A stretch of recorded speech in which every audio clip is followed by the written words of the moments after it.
Olá, pessoal. Voltamos então mais uma vez. Vamos falar um pouquinho sobre o desafio da aula de número 5 e vamos começar com as respostas da questão número 1. Existe uma estrutura, então, dentro do rim responsável pela filtração da urina. É a unidade funcional do rim. Como se chama essa estrutura? Então, vamos lá. Letra A, ânus. Letra B, útero. Letra C, próstata. Letra D, néfron. Ou letra E, ureter. Então, como chama a unidade funcional do rim? Vamos pensar aqui comigo. Ânus não é. A gente sabe que o ânus é um orifício por onde a gente sai, por onde saem as nossas fezes e tal, né? Útero é onde a gente gera as vidas, né? As mulheres. Então, é exclusivo do sistema reprodutor feminino. Próstata é um órgão exclusivo do sistema reprodutor masculino. Então, não, a gente descartou já essas três. Ureter é um canal que leva a urina, né, do rim para a bexiga, mas não é responsável pela filtração. Quem é responsável pela filtração é o néfron, que é a unidade funcional do rim. Então, eu trouxe aqui para vocês nesse desenho, ó, essas estruturas aqui, que parecem escovinhas, pincéisinhos, né, são os néfrons. E aqui dentro que acontece a filtração da urina, a formação, na verdade, né? A filtração dos líquidos do corpo e aí se transformando no produto final, que é a urina, que é o que vai ser jogado fora do corpo, certo? Questão de número 2, sobre incontinência urinária. Vamos lá. Marque as afirmações a seguir com V para verdadeiro ou F para falso. Então, fraqueza muscular na região pode ser uma das causas de incontinência urinária?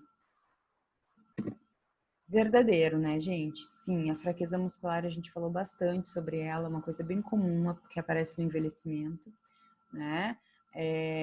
A gente é rodeado ali naquela região por um grupo muscular bem importante que quase não é utilizado, né? Então, acaba que esse grupo muscular precisa de estímulo, senão com o tempo ele vai ficando flácido, né? Ou tenso ou flácido, e aí causando esses problemas. Segunda afirmação. A incontinência pode causar um problema de convívio social. Verdadeiro ou falso? Verdadeiro, né, gente? Então, por que pode causar um problema de convívio social? Primeiro, porque a pessoa tem perda urinária continuamente, ou por urgência ou por esforço. Então, tossiu, espirrou, teve perda urinária. Ou precisa ir no banheiro, vai num restaurante, tem alguém ocupando o banheiro, precisa esperar um pouquinho, já tem perda urinária, não consegue aguentar, né? Então, isso causa um desconforto na pessoa, porque ela pode estar sempre com a roupa, pode acabar sempre molhando a roupa, e aí se ela já sabe que ela tem esse problema, ela acaba andando com absorvente, no caso da mulher, né? Alguns homens também, mas mais raro.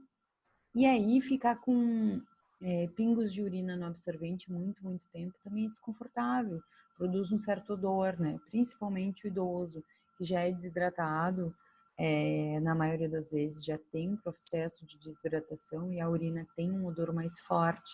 Então acaba que a pessoa fica sempre sentindo aquele odor e se sentindo desconfortável, porque as outras pessoas podem estar sentindo, porque daqui a pouco vai molhar uma roupa e as pessoas vão ver.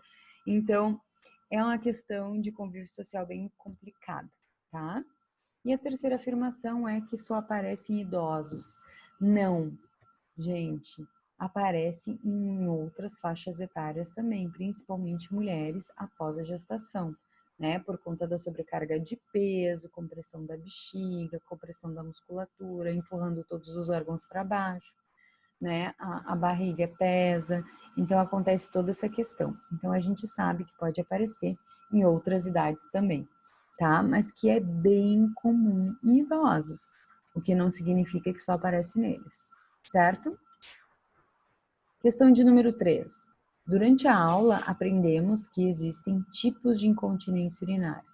De acordo com seu surgimento e suas características, escreva os 5 tipos que a gente citou em aula. Então, vamos lá. Primeiro tipo, incontinência urinária de esforço. Qual que é, gente, de esforço? É aquela que eu vou fazer um esforço e tenho perda urinária, né? Então, por exemplo, vou subir numa escada para consertar alguma coisa, trocar uma lâmpada, tem perda urinária.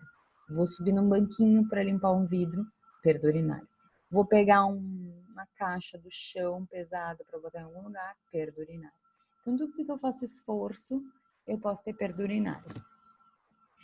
O segundo tipo é a de urgência, que é aquela que eu falei para vocês na questão anterior.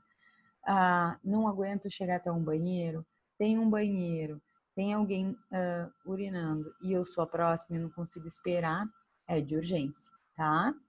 Então, nessas situações.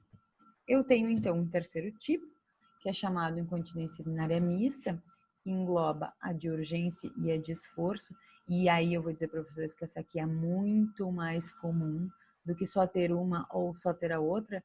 Geralmente quem tem uma tem a outra, tá? Mas também não é uma regra, né? Então a gente tem uma condição muito maior de observar a incontinência urinária mista. E não menos importante, a gente tem outros dois tipos, que é a incontinência urinária funcional, né? Que é quando a gente tem uma perda de função e acarreta uma incontinência urinária. Então, vamos dar o exemplo aí das pessoas que não têm movimentação da cintura para baixo, né? E os paraplégicos, né? Que acabam tendo perda da regulação do esfíncter. Então,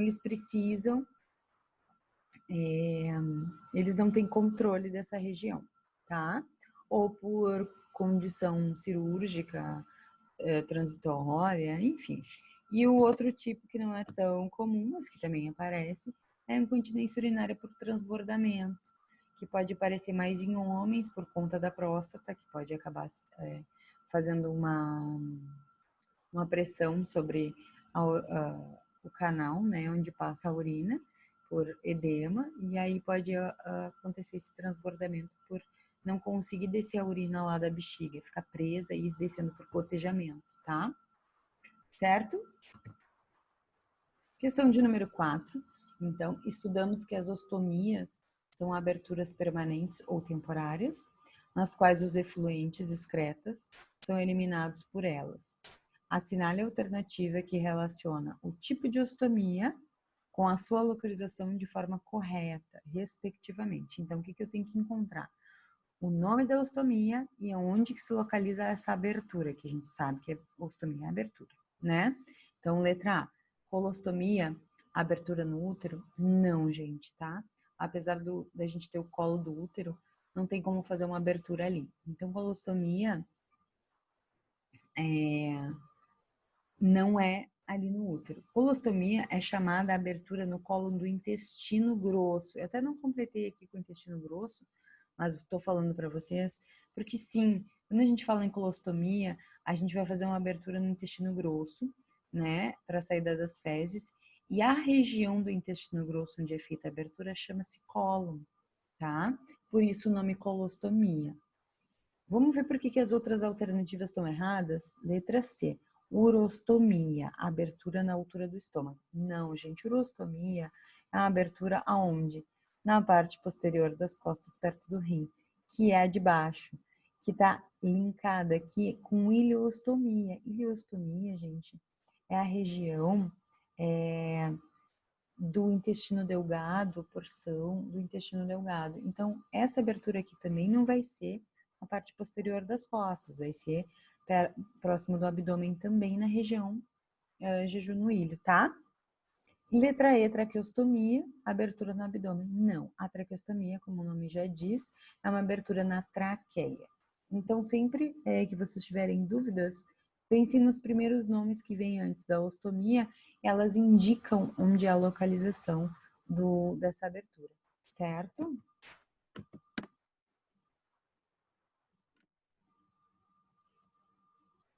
Questão de número 5. A sonda vesical de Demora é uma sonda utilizada para a eliminação de substância do corpo. De que substância do corpo, né? Então, letra A, fezes. Letra B, sangue. Letra C, secreção nasal. Letra D, pus. E letra E, urina. Então, vamos lá, gente. A sonda vesical de Demora é uma sonda de quê, né? Para que ela é utilizada? Então, ela é utilizada para retirada de urina, tá? E ela é chamada vesical de Demora, vesical por conta de ser no trato urinário, e de demora porque ela fica contínua. A gente não faz uma sondagem e tira, né? Que nem a sondagem de alívio que a gente fala. Ela é uma sonda que fica no paciente por um determinado tempo, tá? Então, letra E, urina, certo? Questão de número 6. De acordo com o que você aprendeu em aula, são cuidados com a medicação, exceto. Letra A, observar a validade? Sim, é um cuidado. Letra B, manter em locais secos? Sim, gente, é um cuidado também. Evitar locais úmidos, tá? Principalmente banheiros, que as pessoas gostam de guardar muita medicação no banheiro. Não, não é para guardar no banheiro, tá? Letra C, deixar em armários ao alcance das crianças? Essa é a questão. Letra C, a gente não pode deixar ao alcance das crianças. Então, exceto essa daí mesmo, tá? Letra D, manter longe do sol. Sim, temos que manter em locais secos, porém longe do sol. E letra E, respeitar as dosagens e horários prescritos. Perfeito. A gente sempre tem que respeitar a dosagem, o horário, a pessoa certa, tudo, tá? Os certos, lembram dos certos sobre a medicação que a gente viu em aula? É isso aqui. Questão de número 7, assinale V para verdadeiro ou F para falso nas afirmações a seguir. Então, vamos lá, gente. Afirmação primeira. Sempre anotar no livro de registros quando administrar o medicamento ao paciente. Certo ou errado? Certo, né? A gente sempre tem que anotar. A gente lembra que o livro de registro é para anotar situações pertinentes e importantes. Então, a administração de uma medicação é algo muito pertinente, né? É algo que o colega que vai assumir depois de vocês tem que saber se vocês deram ou não, que o familiar tem que saber se vocês administraram ou não, tá? Segunda afirmação, se achar necessário, administre medicações que você considera importantes. Gente, jamais vocês vão administrar algo que vocês acham importante. Vocês vão administrar o que está prescrito, o que vocês foram orientados, tá? O máximo que vocês podem fazer com autonomia aí é administrar medicação para dor ou febre, se que não estiver fixa, caso o paciente apresente um dos dois, ou a dor ou a febre, né? Então, não tem medicação contínua, mas me disseram que se ele sentir dor, tá aqui, e se ele reclamar de dor e pedir uma medicação, eu tenho que dar medicação X, né, de pirona, vamos lá, dar um exemplo. Aí eu vou dar, né? Aí não vai ser por minha conta, vai ser porque eu estou numa condição em que o cliente precisa e tem uma prescrição se achar interessante que se acontecer algo que eu administre, certo? Terceira afirmação, o cuidador é habilitado para aplicação de injetáveis. Gente, não, né? Acho que isso a gente já falou, bateu nessa tecla bastante. O cuidador não é habilitado para aplicação de injetáveis, tá? Então, não pode administrar medicação injetável, certo? Questão de número 8. Sobre a aspiração de vias aéreas, caso o paciente faça uso de traqueostomia e precise ser aspirado, devemos seguir uma ordem que preserve o ambiente mais limpo para o mais contaminado, certo? Assinale a alternativa que apresenta a ordem de aspiração correta no caso de haver traqueostomia. Então, vamos imaginar o seguinte, depois de ler todo esse enunciado. Primeira coisa, eu tenho traqueostomia, então já tenho que pensar diferente. Então, eu tenho que aspirar boca, nariz e traqueostomia, mas elas têm uma ordem para ser aspiradas, né? Porque eu vou do ambiente menos contaminado para o mais contaminado. Então, nesse caso, entre os três ambientes, qual é o menos contaminado? Qual é o mais esterilizado? Traqueostomia, né? Então, eu já fico com essas duas alternativas C e D. Por quê? Porque a traqueostomia tem uma parte dela que está inserida dentro do meu corpo. Isso está super esterilizado dentro do meu corpo. Então, eu tenho que pensar que o local mais limpo hoje é a traqueostomia nesse paciente, tá? Depois da traqueostomia, aí eu fico na dúvida se eu vou para a boca ou nariz.